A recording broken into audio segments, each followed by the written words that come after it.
I think that is one of the biggest challenges of any business leader is balancing the long term versus the short term. And typically we underinvest in clarifying what the long term is and then making the right decisions and investments toward that long term in favor of, the short term.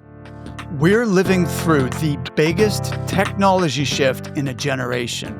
And for recruiters, it's changing everything. But while AI is transforming how we work, the leaders who thrive are the ones who remember what can't be automated: relationships, trust, and human connection. Of all the professions that are out there, maybe one of the most immune to disruption is recruitment, because recruitment is literally about human-centric relationships and helping people find their next career, their next purpose, or their next gig, and companies finding the best people that fit them. So the opportunity we're seeing this is to be able to take away all that admin, that hard stuff, and allow you to elevate so you can really hone in on those relationships, whether it be with your candidates or your clients. I'm Mark Whitby, and you're listening to the Resilient Recruiter podcast.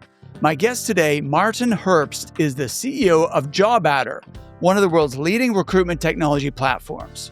Under Martin's leadership, JobAdder has tripled its revenue and client base, helping recruitment businesses work smarter without losing the human touch. I think that growth has been about establishing these values, building off those values, but also having a pretty clear purpose and long-term horizon. I think that's really important for a lot of organizations, no matter what you're doing, is to why you're here, where are you going? In this episode, you'll hear how Martin navigated burnout and came back stronger, what he's learned about balancing long-term vision with short-term performance, and why the future of recruitment belongs to those who combine technology with empathy. In my case, I had about a year or so where I had just in terms of the stress levels, anxiety levels, at very high, contributing to insomnia, and then, really bottoming out and, needing to just completely, step out and get some space. All right. Welcome, Martin. Thanks for doing this. Great to be here. Thanks for having me, Mark. Absolutely. So, look, you're doing this from Australia. What time is it over there? It's a little after 5 p.m. on a Friday, right before I go on leave for a week. So, nice. Well, hopefully this will be a nice way to finish up the week before you take off. So, fantastic. So, Martin, I'm always curious to know people's origin story. How did you get into the recruiting industry in the first place? Yeah, so through the tech side. So if I go way back and to tell about my story a bit. So I'm based in Australia, but actually you can probably tell from the accent that I'm not from Australia. I'm from the States originally, and my first job coming out of university was actually in banking on Wall Street, and I learned quite a bit at going banking, but I also learned that it was not something that I was passionate about. I was actually a lot more passionate about things in media and entertainment. And at the time, this is late 90s, so we were talking about the internet, boom starting to happen. So I actually went into business school in New York to get out of banking, which is usually the other way around, and got into, in digital media.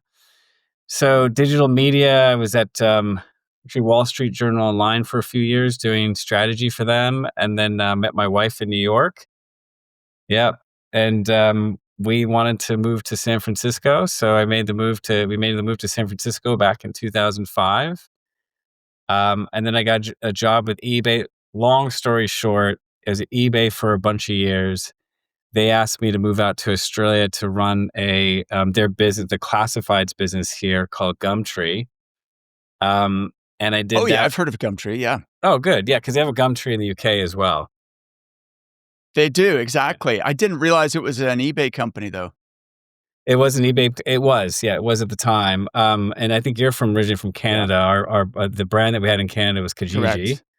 Correct. So that was part of. Oh yeah, I didn't even know that was the same the business. Okay, that's cool. Yeah, Kijiji, absolutely. Yeah, so way back when I actually ran the US version of that. So that was my first jobs at eBay, and so listen, I did that for almost 7 years, and when you run classifieds, you have a jobs category, and that was sort of a connection there. And I just need some time off. I went through a pretty big career transition, like a burnout, and just to take some time off. And I serendipitously was reached out about the role for JobAdder. And JobAdder is owned by Seek. And Seek, for those who are aware, particularly if you're down here in Australia or New Zealand, big job marketplace.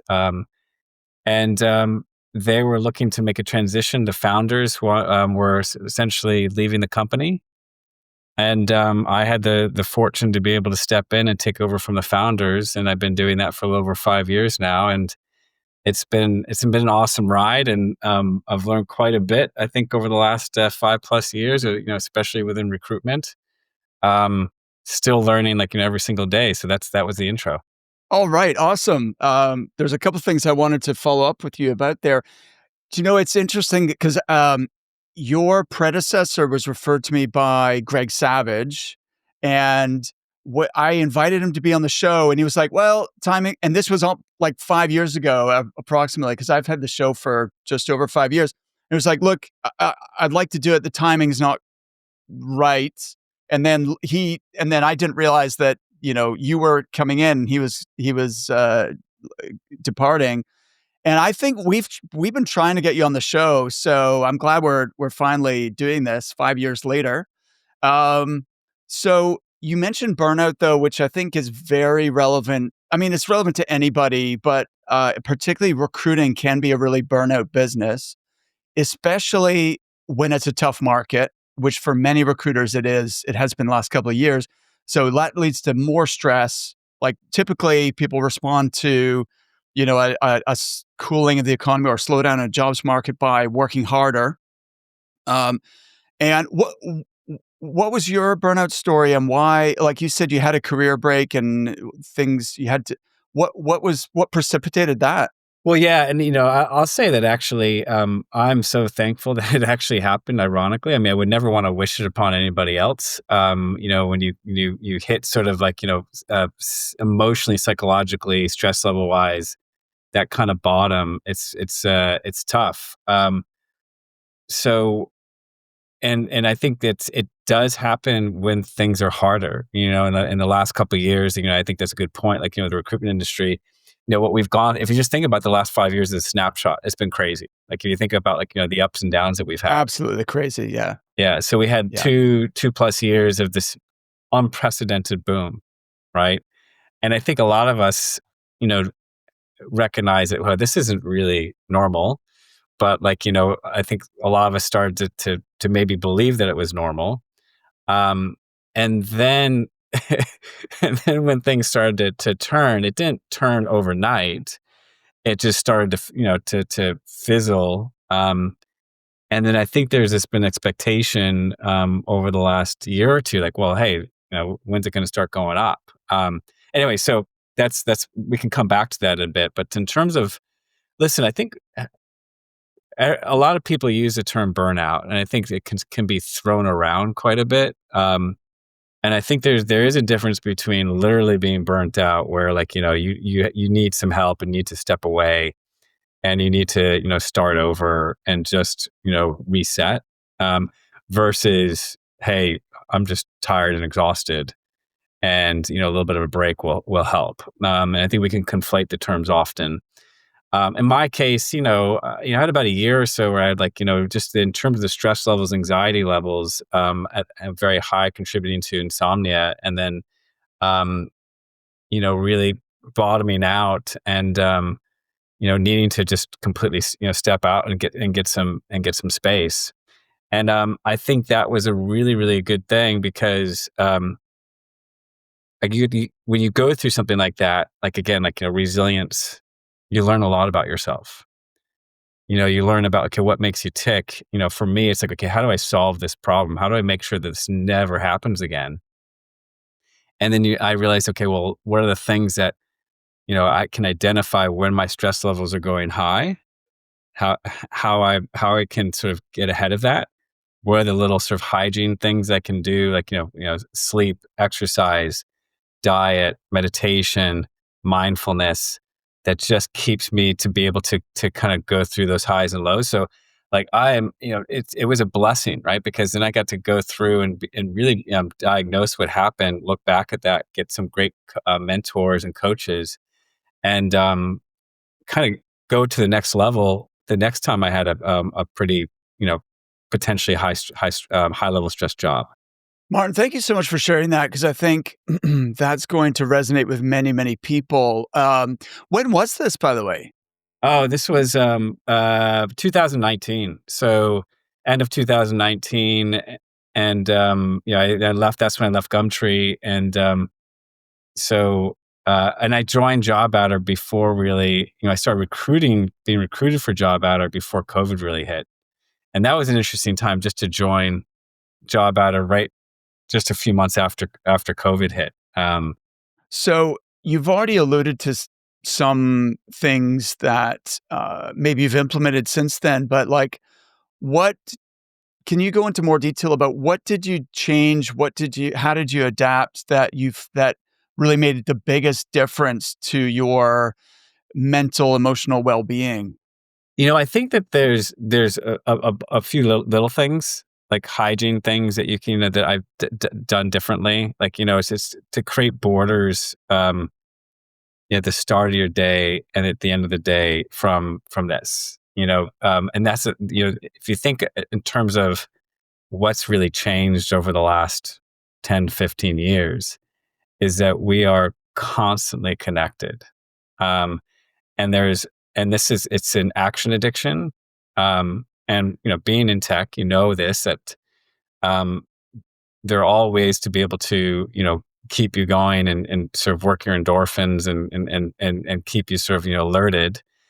And you need discipline to be able to so I give myself space in the morning where like I listen to at least a half hour just me time before I look at a phone or turn it on. Like I have like a normal routine, like hey, empty the dishwasher, get my coffee, whatever it may be.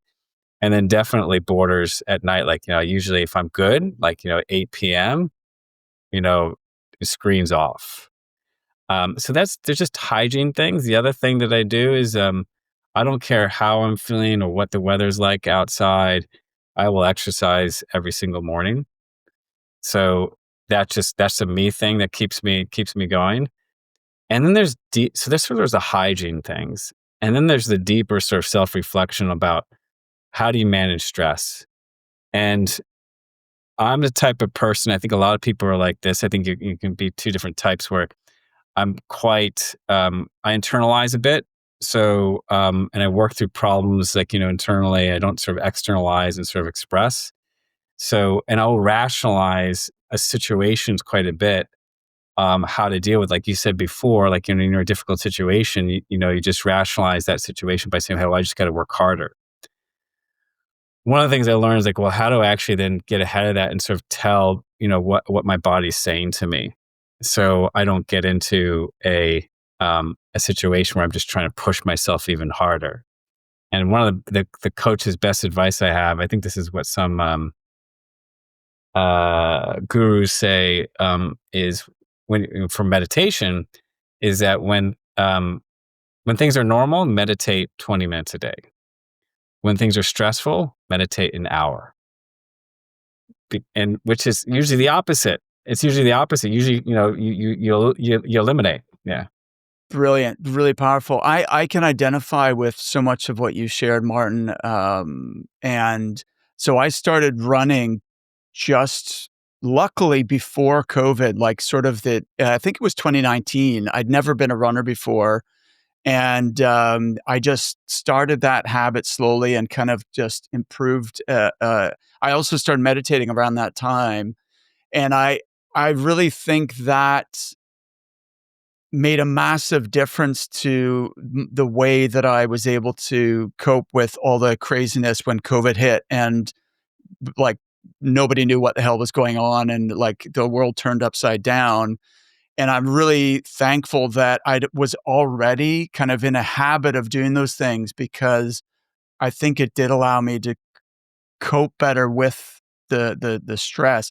But having said that, it's still like your body. uh, I'm good at pushing down like just carry, like, there's a British expression which has turned into a meme, which is "stay calm and carry on," right? And that kind of idea of, okay, well, and it's from World War II, right? It's like, okay, just carry on. Life at the Blitz and bombs are dropping, but you have to carry on life, and so you kind of almost ignore the craziness and the stress and the fear and all that stuff, which obviously is not healthy. And I don't know if you can hear, my voice is a bit husky, and that's a fairly recent thing, which I've learned very recently is because of acid reflux, but I don't feel heartburn, so I wasn't even aware, but my body is experiencing stress without me consciously registering it, right? Because I wasn't and that's with running, that's with exercise, and that's with meditation. But obviously, there's something going on that I wasn't acknowledging, and it wasn't until I was like, I went to I actually saw an ENT consultant, and because I was like, I'm losing my voice, and obviously for my work, that can't happen. I need my voice, right, for coaching, for podcasting, and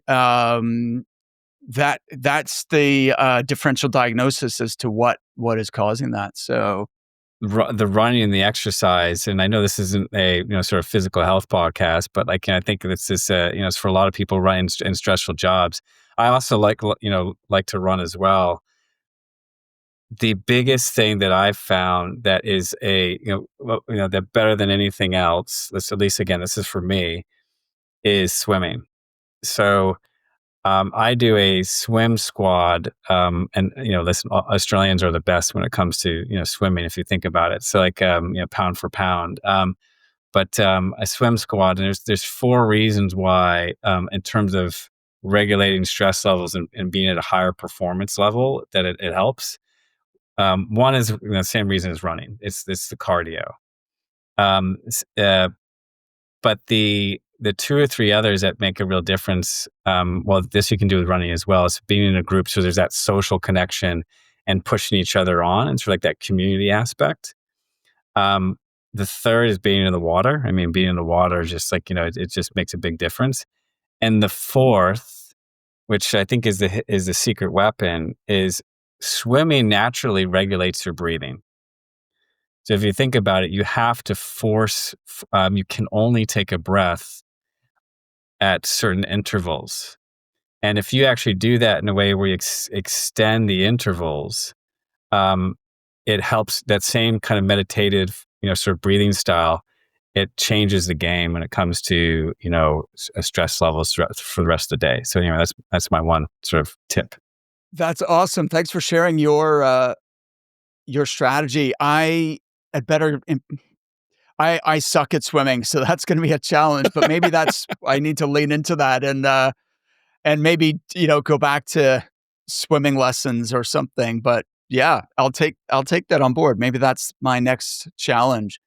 Um, so Martin, let's talk business. There's a couple things. Obviously, being uh, in technology, we have to talk about AI because that's been the biggest, most unprecedented seismic shift that we're all kind of really still at the beginning of, that is radically changing everything, in particular the world of work and recruiting and how people do their jobs and how recruiters work and so on. So I'd love to explore that with you. But first, I also want to know, so I believe JobAdder has tripled revenue and customer base in the last 5 years. And I wondered if you could share a little bit of how you've achieved that in a way that, if possible, is transferable over to other business owners who are listening. Yeah. Yeah. It's a good question, a good point. I think there are definitely some parallels. So, and it kind of goes back to when I started the job, because I have a lot of credit to give to the founders. I mean, they have built up JobAdder, to an amazing level, and have built up some amazing foundations. And that's one of the big reasons why I joined the company, is because it had such great foundations um, as a tech company, but as a company and organization in itself, which I think are very transferable or very universal. And the biggest probably is its real customer orientation. And what do I mean by that? Because I think that can be just a sort of generic business term, but really being leaning into and caring about the customer and having sort of this DNA and culture that always reinforces that. Whether it be how you actually build the product to be really hands-on. And again, the founders, particularly Brett was a recruiter, so he really knew the pains and the needs of the recruitment workflow and how to improve that. But then the DNA to sort of create that into the actual organization around how you actually um, solve those different problems, and then from a customer relationship perspective, how you're actually dealing with customers and their issues. So I think that is, that's a really important foundation that you can really build on. Um, the other thing was just a strong. So we've got four values at the company, and I think the values of the company are sort of like is a way for me to come in and identify some of these foundations, but then sort of to build on those foundations. And the four are when we start with empathy, and the reason why that is if we can really work well together and understand how each one is playing their different roles and to be able to empathize with each other and help solve problems together, then that goes really, really far. And that leads into the next value, which is about the customer. Because if you have a strong empathetic DNA and a strong empathetic way of working, then that lends itself to really understanding what the customer cares about and how to solve their problems. And the fourth value we have is around innovation, because if you then can empathize with your customer and the problems that they have in terms and recruitment's a hard job. It's a very difficult job. There's a lot of admin. There's a lot of moving pieces. There's a lot of balls you have to juggle in the air. It can be very high levels of pressure and multiple stakeholders to be able to manage. So the third is about, okay, well, how do we use innovation to be able to solve some of those problems? And then the fourth is results. We're here because we are a business. We're here because we are looking to grow and we're looking to solve recruitment problems. We want to be able to advance, the industry of recruitment. It is an art, but we want to try and make it more of it into a science, and to be able to take the admin away, and to really allow recruiters to really develop the core of their profession, which is those human relationships. So, anyway, to answer your question, um, I think that growth has been about establishing these values, building off those values, but also having a pretty clear purpose and long-term horizon. I think that's really important for a lot of organizations, no matter what you're doing, is to why are you here? Where are you going? What makes us special? Um, and I think we too often, and I'm guilty of this, is you can sort of have that be more of a cosmetic exercise versus a real, put some thought into it and follow up and have this be a embedded blueprint for the organization.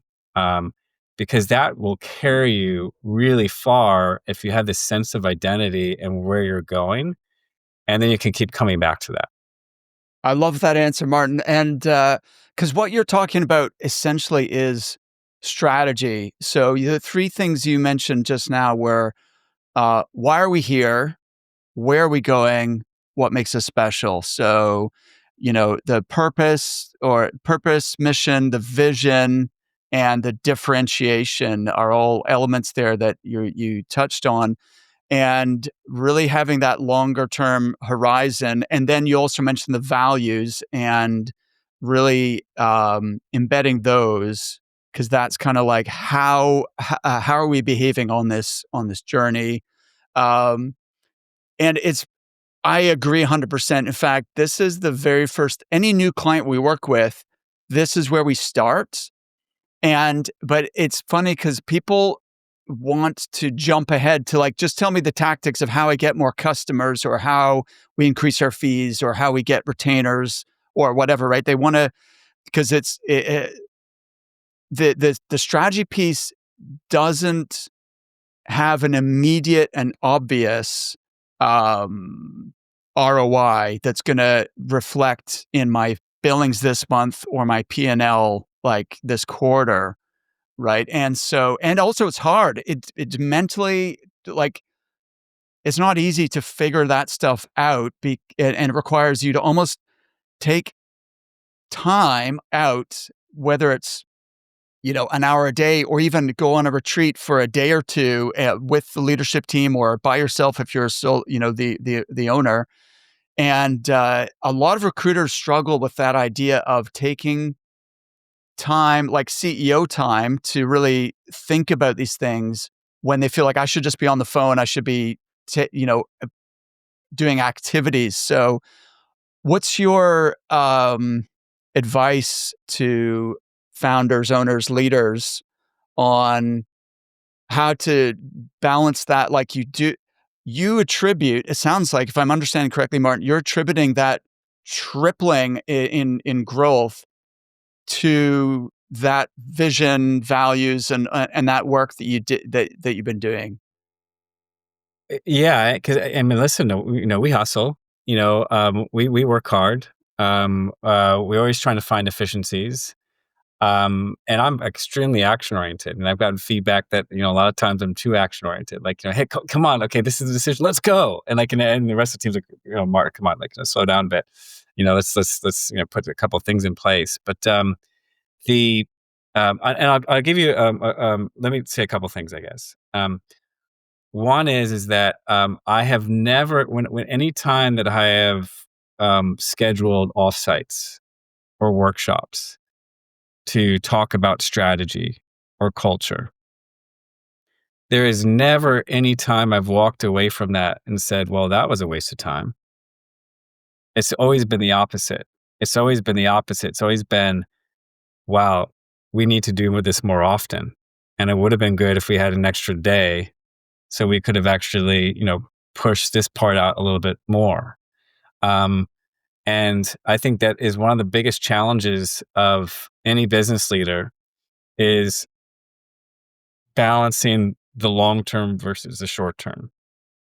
And typically we underinvest in clarifying what the long term is, and then making the right decisions and investments toward that long term in favor of the short term.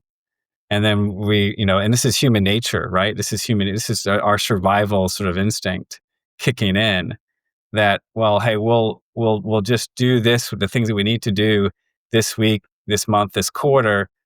And even if it's potentially compromising the strategy, or compromising, let's say, maybe longer term client relationship, or maybe compromising sort of some of the values we have around candidate selection in the process to be able to get that result. And then maybe we'll make it up later. And you find out that you're creating a bunch of debt that you can't make up. So I think it's balancing that long term and that short term. And I'll give you the classic exercise, which I love, which takes a lot of time, is call it your North Star, your purpose, and or your vision. Spend time crafting that out. And because for me, like, because ours is to advance the future of recruitment by unlocking people's potential with powerfully simple technology. And we've iterated over that, many times, and there's three big chunks to that, but each word is chosen very, very specifically. And I think it can be regarded as like, well, that's just a bunch of words. But words, each of them have meaning and context, and you can map that beautifully across into overall blueprint for the company in terms of, yes, your values, and yes, here's the strategy, and here's why we are, unique and different from everyone else out there. And that's sort of the other part that needs to come with it. Love that. And that's powerful. Thanks for sharing that, Martin. Um, so look, I want to spend as much of the remaining time as possible talking about, where the industry's going, and AI, and how that how at JobAdder you guys are seeing that and the application of that for, you know, recruitment companies and for individual recruiters. So, like as a technology firm, how are you seeing this shift and the impact? Yeah, so I think one thing I'm going to be looking forward to is when we get to the point where AI is no longer thrown out as a word like it was, like .com was, 20 something years ago. AI is of course it's a massive revolution advancement in technology capability. And there's been a few big tech revolutions, over the last 40 years. You could say with the internet, and then with cloud computing, and then with, I'd say, um, AI even now, and AI is arguably much more impactful and disruptive. And but I think with all new technologies, there's that famous Gartner hype cycle, in terms of expectations, where there's a sort of a peak of inflated expectations, and you could kind of try out a bunch of things that are out there, and we're kind of still going through that. And then it sort of dips into a bit of a disillusionment because a lot of the expectations that you had with some of the AI solutions aren't living up to the hype. And then it kind of goes into um, more productivity and plateau of productivity. So I think we're starting to see more and more of that. We've approached it in a way where um, we know that the AI to truly be effective is it really needs to flow with you. It needs to be embedded in your workflow. It really needs to capture, understand as much of the data that you have in your system and that you're actually gathering as a recruiter every day, and then your conversations and your interviews, et cetera.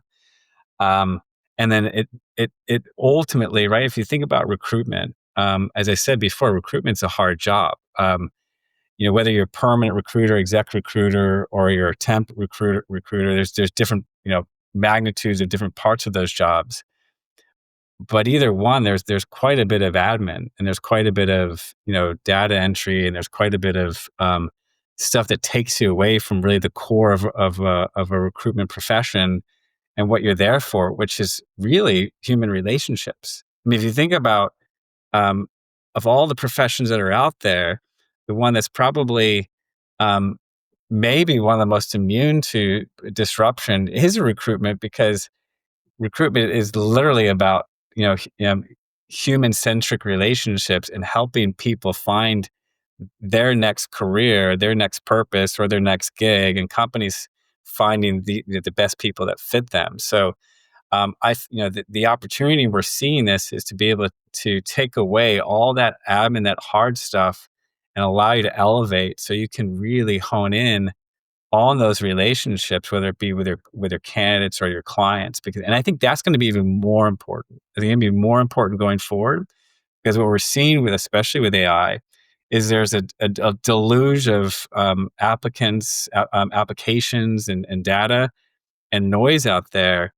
And I think recruiters are more and more are going to be relied upon, especially if they have a focus in a niche and a particular area that they specialize on validating, you know, um, people that they know in their talent network and their talent pool, and vouching and verifying that this is the best person for your organization, because I also know you guys as an organization quite well as well.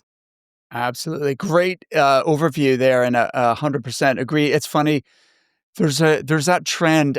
I remember. I think we're probably a similar age, Martin, because I remember the .com era, and like everything had .com at the end of it, right? And then that bubble burst. Unfortunately, I was a recruiter at the time, and I was recruiting for a lot of those .com companies, and there was a couple where the business model just didn't really make sense, but they would get investment because it was a .com. And then I had a few clients who went bust and never paid me, unfortunately. But now the trend is just put the word AI in front of anything, and because people will buy it. That seems to be the thing, right?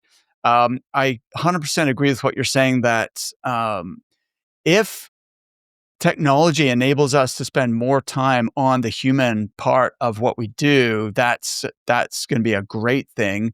Um, what do you like? So I guess we're thinking like short term versus long term is a dichotomy you shared earlier. Um, in the short term, what do you see as being the most? And you also mentioned the hype cycle, right? That it's our expectations, aren't matched with reality in terms of like there's a lot of investment going into AI, but very little of it is producing an ROI. Um, what do you see as the most actually productive use cases of AI for a recruitment business in the short term? Yeah. I think I mean, let's just step back and really understand, the core cult jobs to be done, that a recruiter has. And there's probably three big areas um, that require a lot of hard work. Um, and the first is all about the candidates, and it's about sourcing, selection, matching ultimately the candidates that are out there, particularly when there's a big supply of candidates, like as we're seeing these days, and be able to get to a fairly quick short list and a quality short list, that you have confidence in with all the data that's out there, and to be able um, to move that along. And that's we talk to our customers, and they talk about what does technology do? The most, I think, or innovation. What's the definition of innovation? Innovation. I had a long time ago a call with Steve Wozniak. He was the co-founder of Oh, Apple. wow. That would be cool. Yeah.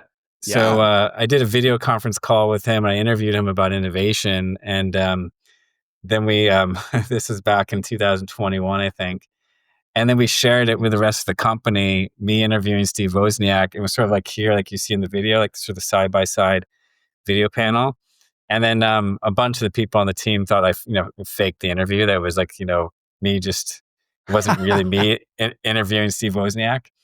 But Steve Wozniak had, it stuck with me in terms of his definition of innovation was you're basically taking something that's inefficient and you're making it more efficient, which isn't a very sexy definition, but it's true. You're taking something that's really inefficient and you're making it more efficient. So the input that you're putting in has a better output.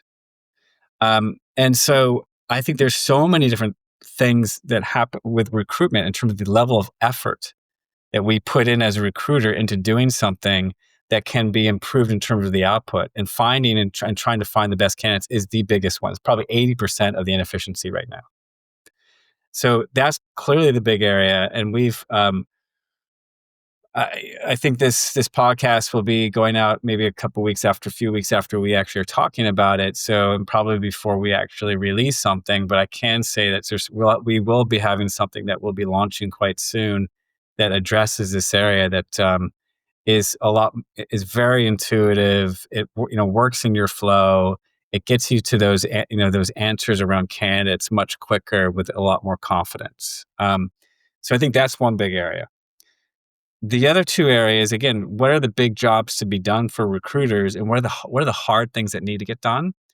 Well, you got candidates, and you got clients, and I think clients, of course, is both managing those client relationships, but it's also building new ones. Um, and probably the most inefficient area these days when it comes to building new business is around business development. And I know you have a lot of experience in this area with digital marketing and all the efforts that go into sort of outreach and being able to try and prospect and outbound. There's so much that we can do better to be able to, first off, to be able to get more business from your existing clients and how to be smart about that. Um, to be able to get the insights you can from your existing clients to be able to manage those better, because you should always focus on your existing client base before you scramble off to try and get more clients. But that's definitely the other area with automation and AI in terms of really powering how you're actually reaching out much more intelligently to be able to win new business. And the third area, which a lot of recruiters, I know this is particularly the case in the UK, as well as other markets like the US and Australia. But like if you get to a certain size as a recruitment agency, if you're not specialized in either permanent recruitment, sometimes you have multiple desks and you will have a temp desk. And a temp desk, in terms of managing your workers, especially around availability and qualifications and all the work that goes into that. I mean, we're seeing, we've already put a lot more automations to be able to help with that. But how do one of the best definitions I've heard about AI is the automation of automation. So how are you being more intelligent with your automation to be able to manage a very complex side of the business, which is managing your temp desk. Okay, totally. So it's interesting the idea that innovation is taking something that's inefficient and making it more efficient. And agree with those kind of three buckets that you just shared, where there's inefficiencies that really take up a lot of time for businesses, for recruiters. Um, so, like, what are you guys solving for then specifically in each of those areas? So let's take candidates as a starting point. Um, there's the sourcing, which there's a lot of data, and then there's a lot of data input, and then there's the matching or the screening, qualifying, matching, and so on. Which part of that do you think is the low hanging fruit that every recruiter and business should be seeking to leverage technology in order to improve efficiency? Again, taking that same definition. So what we're not short of when it comes to, let's say, ultimately placing a candidate, when it comes to sourcing, pipelining, shortlisting, what we're not short of is data about the candidate. You know, what we're getting through, if they apply, or if you have, if you've spoken to this candidate in the past, you've got their CV, you've got their, any application, data that's been entered. You have any notes that you've had with your, if you've ever met or spoken to this candidate before, or if you've outreached to them and gotten information through whether it be a bot or what have you. You've gotten any information that's available publicly, let's say their LinkedIn profile, what have you. What you don't have is a very elegant, efficient way to be able to distill all that data down into something that is very powerful, that ranks this candidate in a highly confident way, relative to the job that you're actually hiring for. And by the way, you have all the information from the job description, the job requirements, any of the notes that you've grabbed from your actual client. So and all this data is only magnifying. So how do you then distill that down into something? Okay, I can quickly look at my candidates, a short list that's ranking them in a highly confident way, and see an overall summary of this candidate, why they may or may not be a good fit for this role, with transparency around that rationale, with distillation of any notes that I've taken or any conversations that I've had, and clearly summarizing what are the reasons why they're good for the role and what are the reasons why they're not good for the role, and right there at your fingertips in a very sort of seamless way. Because I think a lot of systems right now, and by the way, I have more of a consumer-facing tech background. And I've found coming into more of a B2B sort of, tech world, which has more IT origin, a lot of the interfaces and the UIs and different systems are horrendous, very not user friendly. And so I think we've prided ourselves to make sure that the usability and the interfaces is as seamless and intuitive as possible. But even with the things that we've done with all the different data, there's still too many tabs and too many things to look at. So how do we bring it sort of seamlessly in front of you so you can make the best decision? So that's the area that we're really excited about, and how we're testing that right now and the response that we're getting. Okay, interesting. So, with the leveraging AI to sort of rank candidates with a high degree of confidence, is there like what are the risks in terms of bias that could creep in there? Then how are you mitigating that? Because from what I've read, and this is not my area of expertise, but from what I've read, because the AI is trained on ultimately human data sources, then the biases of humans creep into the technology, so that it, contrary to what we might think, we think that technology is going to be more objective, but actually that seems not necessarily to be the case. What are your thoughts on that? Yeah, I think that is it's a very real risk. We've seen it happen in the market, and so you have to be. Um, um, I mean, it really comes down to making sure that when we're building the product and we're building the capability, um, we are testing and we have certain guardrails and systems in place to be able to reduce and eliminate and weed out the bias. Because you're right, a lot of data out there and a lot of decision making out there can be inherently biased, and so the AI, at least particularly in the more primitive versions of what we're seeing, the large language models, are replicating that. So that's where it comes in. We've been sort of more considered in our approach and how we're releasing something. So when we test it, we have high level of confidence that not only is it um, indicating um, very objective rankings based on the data that's available and eliminate as much of the bias as possible. So it's something that's always there, but we've seen it improve over time, and particularly with the right levels of testing and data protections.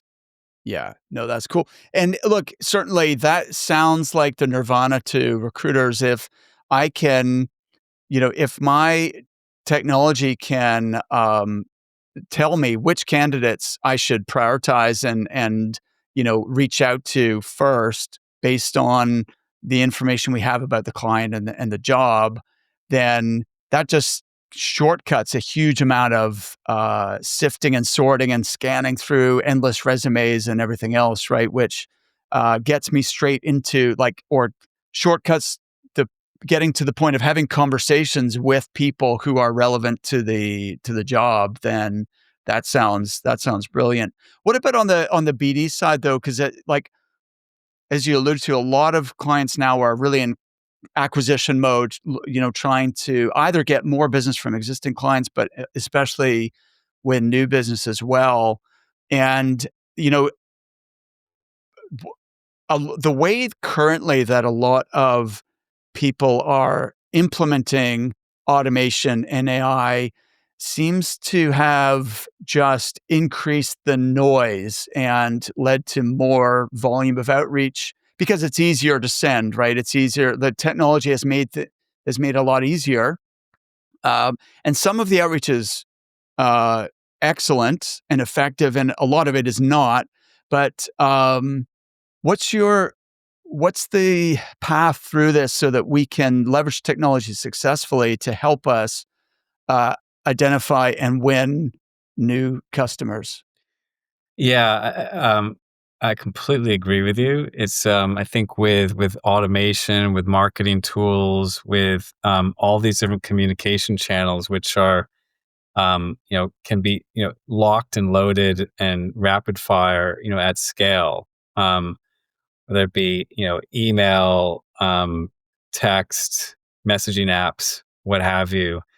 Um, we're seeing a lot of diminishing returns on the sort of more conventional weapons. The conventional weapons in terms of like outreach are sort of inundating people. So I think less is more, and how do you get less and have it be more? Again, like where the innovation comes in is how well you can be targeted. With context and need, and I would again, this is where most recruiters who are in business have existing clients, and a lot of recruiters have clients that they are not fully maximizing that relationship. So I can't stress enough how important that is to be able to be on top of this. And we have one of the the features that we have that we've iterated on the last couple years is called lead feed. And what that does is it identifies any of the jobs that your client may be opening as soon as they become open, and alerts you on those. So you can be on your front foot to be like, oh, hey, listen, like, I see that you've just opened this role. And so not just to be able to alert you and be in front of that, but then also to give you insights to on you know the client, why they've opened the role. Also, this is where you're connecting to potential other your candidate AI powered sort of shortlist where, hey, I've got now also a few candidates, by the way, that could be good fits for that role that you've just opened up. So when you are, you're being targeted first on who you're reaching out to, and then you're reaching out with value, with something that's useful to them. So hopefully you're taking down the amount of outreach and the quantity, and really elevating and sort of augmenting the quality. That's really smart. And I think so. A lot of recruiting is timing, right? And in the olden days, when I first started, the only way to really make sure you're in the right place at the right time is you need to call people on a regular basis. So whether it's once a month, once a quarter, once a week, depending on your business and the type of customers you're dealing with, because you didn't want to like miss out on an opening that you were unaware of because you called too late, right? And so what you're talking about are signals. So what are signals that like now is the right time to reach out to a client, and then enhancing that further with context and as much insight as possible. But I love the other half of that equation where instead of just reaching out, your system can also, match potentially some candidates that would be relevant for that, so that you're bringing both the client and the candidate side together. That's pretty powerful. Just to understand I was just going to ask, is that only for? So presumably they have to be in your database for those alerts to pop up. So would you want to have both existing clients and prospective clients kind of in the system in order for that to work, or? Uh, so for lead feed, like to be able to get the actual alerts, those are for any clients you've worked with in the past. And then if you're talking about the actual candidates that you could then float over for that particular role that you're hoping to win, those of course would be candidates that are in your existing database that you haven't advertised for yet, if that's what you mean. Yeah, definitely. But so for the lead feed, when you say companies you worked with in the past, could they not be prospective companies that I've put onto the system, or? Uh, we're holding back on that. That's something that we're looking at, and that's mostly for the reason of um, then you start to get into the territory of um, really outbounding too much. There are some permissions we have around that, but yeah, that is something that we're looking in terms of not only your existing clients, but like potentially prospective clients. But there's something I also want to mention that is really important as part of all of this. And we recently ran a survey to ask recruitment agencies across the world, what are the most important technologies for business development. And thank God, the number one technology that rose to the top was telephone. and I think Right. Yeah. Ironically, that's yeah. and I think that's and in particular, because we have so much tech right now, and we can be all keyboard warriors, and we can rely on email messages, we can rely on other messages, LinkedIn messages, and particularly I think perhaps the younger generations that are more used to only communicating through digitally. We've forgotten the value and the impact of like literally just picking up a phone and calling somebody. And also the value of not only calling somebody, but then like just catching up with them face to face. And so that's that's the combination where, like, we're sort of over reliant on tech to try and do all this with like this massive volume of outreach. Whereas, can you be much more targeted, pick up the phone, and then grab a cup of coffee? And I think we've lost that art a bit. I agree. It's interesting, Martin. So earlier in the year, we identified we had the same sort of light bulb moment. And so we actually ran a course called Cold Calling Confidence because we realized that even older recruiters had maybe been de-skilled or they'd gotten rusty. And then younger recruiters maybe never had done it before. And so it was it was like the most successful course we've ever done. There was a real kind of pent up demand for that, which was interesting.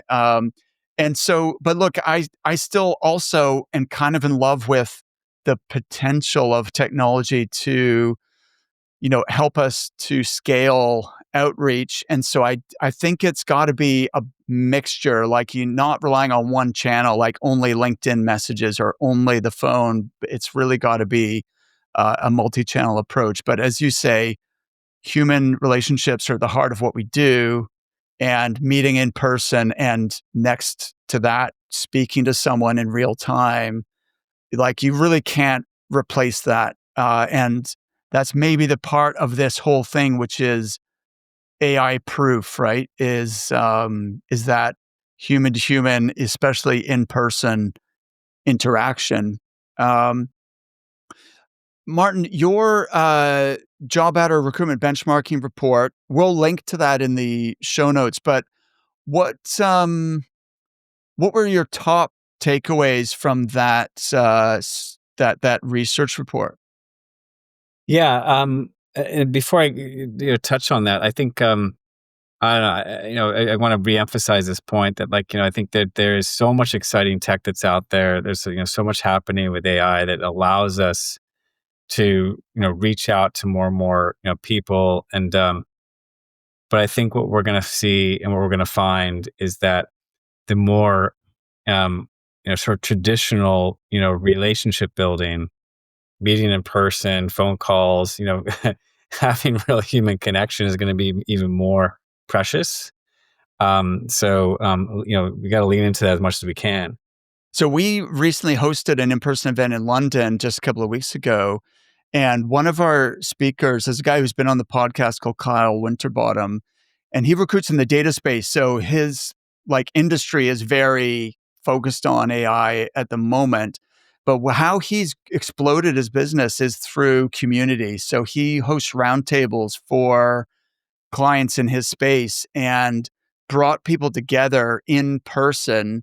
And ironically, given the industry that he recruits in, that has really allowed him to catapult ahead and really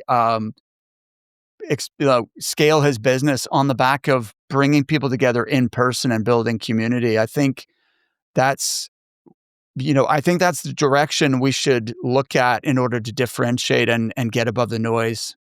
Yeah, I 100% agree. Um, to your earlier question about the recruitment benchmarking report, fascinating findings. We've got some really good response from our customers who've gotten it, and you can find it if you're not a customer, coming to the website. But bunch of different questions was around how do people, how recruiters feel about the market going forward. And I think things are tracking better. It's like, I'd say that the two words are cautiously optimistic. Whether it was in the UK or in Australia or North America, but I think it's about 53%. Over half of the respondents were optimistic that our revenue would grow this year. Um, and I think that's, so it's a step in the right direction, albeit still a lot of uncertainty in the market. Um, and then a lot of the responses we got back and the questions that we asked had to do around how to help support that revenue growth. Business development was a massive topic, and strikingly, of everyone who answered the survey, only 4% were happy with their BD strategy or their BD success. And which is, even more striking because that's a slight dip from even last year when I think a lot of people started to get more on the front foot with doing more BD. So I think a lot of people are keen about it. A lot of recruitment agencies are keen about it, but they're not getting the results that they hope for. And So a lot of the conversations we've had with webinars since then, it was around how to actually have more successful BD strategies, better targeting, using your client base, how to do social selling, what are the actual specific strategies that do work, leveraging AI in lots of ways that through trial and error, but then being more specific about what are the outcomes that you're looking for, the metrics that you're trying to drive to make sure like the investment that you're putting into AI is actually delivering the return. So that is something also that we found from the benchmark surveys, that the overall adoption of AI tooling has gone up, and you see that I think it's I don't have the numbers in front of me, but a majority of recruitment agencies are regularly experimenting with AI, and now a majority, or at least half, I think maybe the number's 40%, are seeing a good ROI from AI. So I think we've gotten from this trial and error period to now more of a considered approach, and I think even a rationalization of the things that are most important for you as a business to be able then to start to implement when it comes to using AI to help with business development. So those are some of the big things that came through the survey. And the other big sort of theme that came was just really being smarter about how you're driving revenue growth through revenue operations, which is a fancy way of basically making sure that your different parts of your customer-facing teams are talking well to each other and using data to do that. So marketing is talking to sales, and sales is talking to your client-facing teams, your account management teams, and you're on the same page in terms of working together, and you're using data to be able to help do that. Yes, RevOps is kind of a a term that's blown up in the last even just few months, I think. So yeah, super interesting, Martin. Listen, we actually have quite a few clients in common. One that springs to mind immediately is so shout out to Amanda Brandenburg in Atlanta. I'm sure if we looked at our client list, then we'd come up with multiple other names. And so I'm glad we finally got a chance to sit down together, and hopefully we'll speak again soon. But really, really insightful, and I appreciate your time today, Martin. Yeah, it was my pleasure to be on here, Mark. It's the best way to end the work week and go into a little bit of vacation time. So thanks for everything, and thanks for waking up a bit early on your time as well. Thank you for listening to The Resilient Recruiter. I know how busy recruiters are, so I'm honored that you're investing this time with me each week. I don't take your attention for granted. That's why I'm going all out to deliver value for you here, real insights you can apply to improve your business. And if you really want to help me to reach a wider audience and impact more people, please consider leaving the show a review on Apple Podcasts. And if you leave me a review, please reach out and let me know so I can thank you personally. Please hit the subscribe button, and I'll see you next time.